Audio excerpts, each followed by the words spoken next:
처음으로 이제 중위권 아파트 가격이 9억 원을 넘어섰습니다. 자, 그 내용부터 한번 살펴볼게요. 제목은 이렇습니다. 서울 지역 아파트 중위 가격 첫 9억 돌파, 고가주택 기준을 놓고 술렁인다. 내용을 보시면요. 주요 지역의 주택 중위 가격입니다. 이쪽은 주택이고요. 이게 아파트거든요. 자, 이런 표들이 나와 있는데 결국 중요한 거는 이거죠. 서울 지역의 중위권 아파트 가격이 9억 1,216만 원으로 집계가 됐다는 얘기입니다. 그리고 또 특이한 거는 2017년 5월부터 2020년 1월까지 딱 3년 만에 거의 4억 가까이가 올랐습니다. 자, 이 내용을 가지고 이제 얘기들을 나누는 거죠. 첫 번째는 이런 얘기입니다. 서울 아파트 중위 가격 처음으로 9억 넘었다는 조사 결과가 나왔습니다. 자, 그러면 조사 결과는 어떤 걸 기준으로 하냐? 이게 중요하겠죠. 지금 여기서 나온 결과는 KB 시세를 기준으로 하는 겁니다. KB 시세. 자, KB 시세가 그럼 뭐냐라고 물으시는 분이 있어요. 우리가 일반적으로 시세를 얘기할 때는요, 편하게 이제 네이버 시세를 얘기할 때도 있고요. KB 시세를 얘기할 때도 있습니다. 자, 이거 네이버 시세 같은 경우는 일반인들이 대부분 이제 호가로 올려놓는 거예요. 내 매물에 대해서 호가로 올려놓고 실질적으로 그게 계약이 되든 안 되든 그 가격의 시세를 얘기하는 겁니다. 그래서 이거는 선행지수로 볼 수 있겠죠. 먼저 내 가격을 얘기하는 거예요. 근데 그 가격이 적정 가격이다 아니다라는 그런 기준은 아닙니다. 하지만 이 KB 시세라는 거는 실거래가를 기준으로 합니다. 실거래가를 기준으로 한다는 거는 이미 매매가 완료된 후에 신고를 하잖아요. 얼마 전까지만 해도 이제 3개월 내로 신고를 하는 거였으니까 그 3개월 후에 신고되는 그 후행 지수를 얘기를 합니다. 그래서 이건 KB 시세를 가지고 얘기를 하는 거기 때문에 현재 지금 9억 1,216만이 됐다는 이 중위권 가격은 3개월 전에 이 가격일 가능성이 가장 크다는 겁니다. 그리고 이 KB 시세라는 거는 모든 대출과 관련된 그 시세를 얘기하는 거예요. 거의 모든 대출에 관련된 시세는 KB 시세를 사용을 합니다. 자, 이 중위가격이라는 거는 KB 시세를 가지고 얘기를 하는 거였다는 걸 말씀을 드렸고요. 자, 두 번째는 9억 원 초과 주택담보대출 비율 내려가고요. 9억 원 넘는 주택에 대해서 이제 전세자금 대출도 안 된다. 자, 우리나라에서는 주택 가격이 9억 원을 넘느냐 안 넘느냐에 대해서 굉장히 많은 차이가 있습니다. 왜냐하면 이제 고가주택이라는 그 기준이 9억이기 때문인데요. 그 얘기는 좀 이따 한번 해보고요. 일단 9억 원이 넘어가는 주택, 초과하는 주택을 가지면 받는 이제 불이익들이 있습니다. 자, 일단 DTI가 줄어듭니다. 9억 원까지는 40%였어요.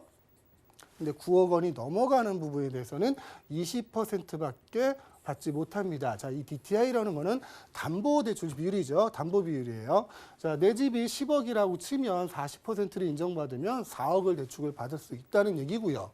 자, 20%면 2억밖에 대출을 받지 못한다는 겁니다.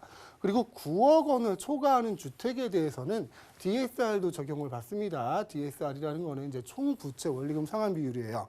이거는 내 집이 얼마인가는 상관이 없어요. 내 총 수입이 얼마고 내 총 부채가 얼마냐 이걸 따지는 겁니다.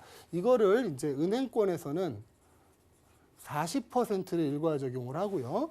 비은행권은 60%를 일괄 적용합니다. 이거 이상은 대출을 못 받는다는 거예요. 내 집이 아무리 비싸고 좋은 집이라도. 자, 이런 대출 규제가 있을 수 있고요. 또 이제 9억 원이 넘는 초과하는 주택을 가지신 분들은 전세자금 대출을 받을 수가 없습니다.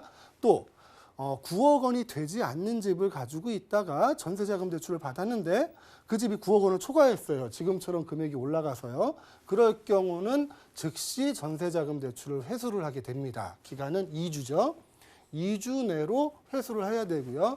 2주 내로 회수가 되지 않을 때는 여러 가지 신용상의 불이익을 받을 수 있습니다. 그 정도로 이제 9억 원에 대한 기준이라는 게 우리나라에서는 참 강해요. 자, 9억 원이 넘어가게 되면 또 생각나는 것들이 있죠.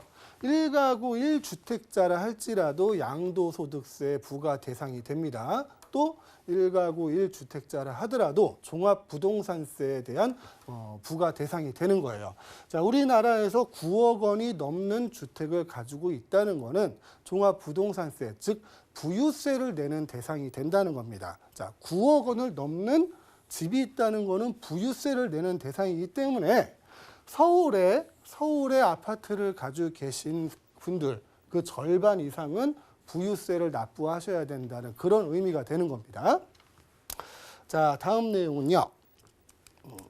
아파트 절반 이론상 9억 넘기자 이제 뭐 12억부터 종부세를 내게 하자는 상향론이 뭐 고개를 들고 있다고 하는데 이거는 비단 종합부동산세에 대한 내용만은 아닐 겁니다. 제가 이 자리에서 그 고가주택에 대한 얘기를 한 3번 정도 했던 것 같아요. 근데 오늘 다시 한번 해보려고요. 이 고가주택이라는 개념 자체가 처음에 나타난 게 1994년입니다. 자, 이때는 고급주택이라는 이름으로 나타나요.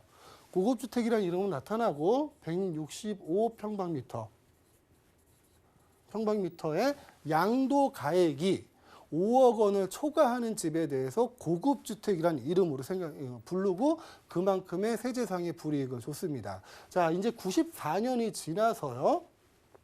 이제 99년이 됩니다. 99년이 되면서 이 고급주택에 대한 내용이 좀 바뀌어요. 165평방미터의 실거래가 기준으로 6억을 초과하면 실거래가 기준으로 6억을 초과하게 되면 이거를 고급주택으로 부르게 됩니다. 자, 이제 2003년으로 넘어갑니다. 2003년에는 이 면적 기준이 없어집니다. 이 면적 기준이 없어지고 이제 고가주택이란 이름을 처음으로 쓰게 되죠. 고가주택이라는 이름을 처음으로 쓰게 되고 이때도 똑같이 실거래가 6억 원을 기준으로 합니다. 지금 우리가 알고 있는 9억 원이라는 거는 2008년도에 만들어집니다. 2008년도에 9억 원, 실거래가 9억 원을 초과하는 주택에 대해서 우리는 고가주택이라고 부르게 되는 겁니다. 자, 지금부터 12년 전이죠. 12년 전에 어떤 일이 있었냐면은 이때는 이제 국제 금융위기가 있었던 거예요. 리만 브라더스 사태 뭐 이런 것들이 있었죠. 근데 그때 기준에 9억이면 이 상태는 어떤 그 9억이라는 게 어떤 가치를 가지고 있었냐 한번 살펴봤어요. 이 시절에 이제 짜장면 가격이 이제 3,000원입니다. 지금은 5,500원 정도 하죠. 이 이하 가격은 거의 찾기 힘들 거예요.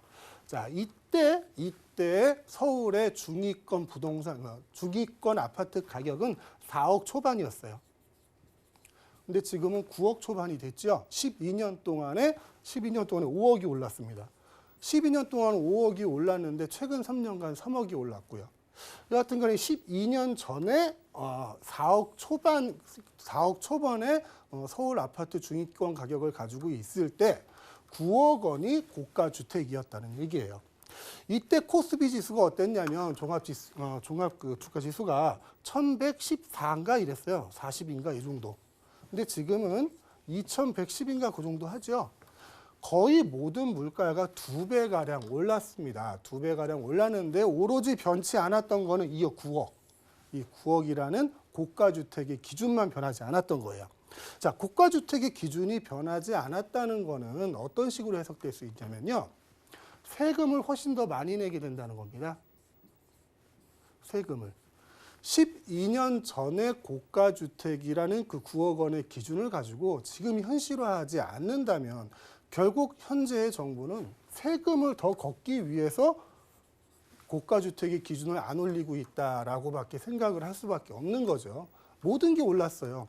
제가 예전에 티코라는 승용차 혹시 아실지 모르겠어요. 티코라는 승용차가 우리나라 최초의 경차였습니다. 이 경차가 처음 나오는 가격이 모든 옵션을 포함해서 500만 원이 넘지 않았어요. 근데 지금 나오는 경차들은 옵션을 포함하면 1,500만 원이 넘어갑니다. 이 정도의 물가가 변하는 시간 동안 오로지 안 변했다는 건 이 9억이라는 기준이라는 거죠. 이제는 이 9억이라는 고가주택의 기준이 현실적으로 바뀌어야 될 시점이 지금 온 거라고 다시 한번 말씀을 드리고 싶습니다. 자, 다음은요.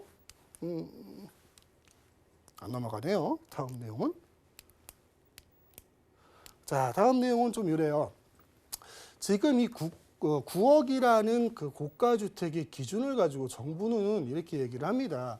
지금 현 상태에서는 가격이라는 게 잠깐 왜곡되어 있는 현상이라고 얘기를 하는 거고요.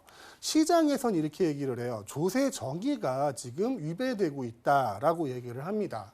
자, 그 정부에서 얘기하는 건 항상 그렇죠. 뭐 지금 안정화돼 가고 있다. 그런 과정이다. 그런 과정인데 우리는 18번의 부동산의 대책을 겪었고요. 서울 중위권 아파트 가격이 올라가는 거 3억 원을 눈으로 보고 있었습니다. 근데 안정되고 있다고 얘기를 하고 있죠. 시장에서는 이렇게 얘기를 합니다. 조세 정의에 위반되고 있다. 그럼 조세 정의라는 건 어떤 걸까요? 조세 정의, 이 내용은 이런 거죠. 소득이 있는 곳에 세금이 있다. 이거를 조세 정의라고 부릅니다. 그거를 정부에서 많이 썼었죠. 세금을 추징하기 위한 수단으로. 근데 지금 이런 아파트 같은 경우는 3년 내에 3억이 올랐는데 내가 실현한 소득은 없는 거거든요. 미래에 대한 소득이고 내가 현재 가지고 있는 집에 대한 가치만 올라간 거잖아요. 실질적으로 내가 일어난 소득은 없습니다. 소득은 없는 상태에서 세금은 늘어나죠. 대표적으로 뭐가 늘어나느냐? 재산세가 늘어납니다. 재산세가 늘어날 것이고요. 또한 종합부동산세도 납부를 하게 되겠죠. 자, 고가 주택이기 때문에 부여를 하게 되는 종합부동산세. 이 종합부동산세는 대표적인 부유세입니다. 부자들만 나는 세예요. 부자들만 나는 세인데 아까도 잠깐 말씀드렸다시피 서울에 있는 아파트들 절반은 부자란 얘기죠. 자, 이걸 가지고 부유세를 이중과세를 한다고 얘기를 하고 있거든요. 자, 부자들은 세금을 좀 더 내라라는 이름으로 종합부동산세를 만들어 지금 납부를 하고 있는데 그 세금이 이제 서울의 아파트를 소유한 사람의 절반 이상은 내야 된다는 겁니다. 그래서 현실적으로 지금 실현되지 않은 이익을 가지고 세금을 징수하는 것은 조세정의에 위반된다라고 시장에서는 얘기를 하고 있는 겁니다.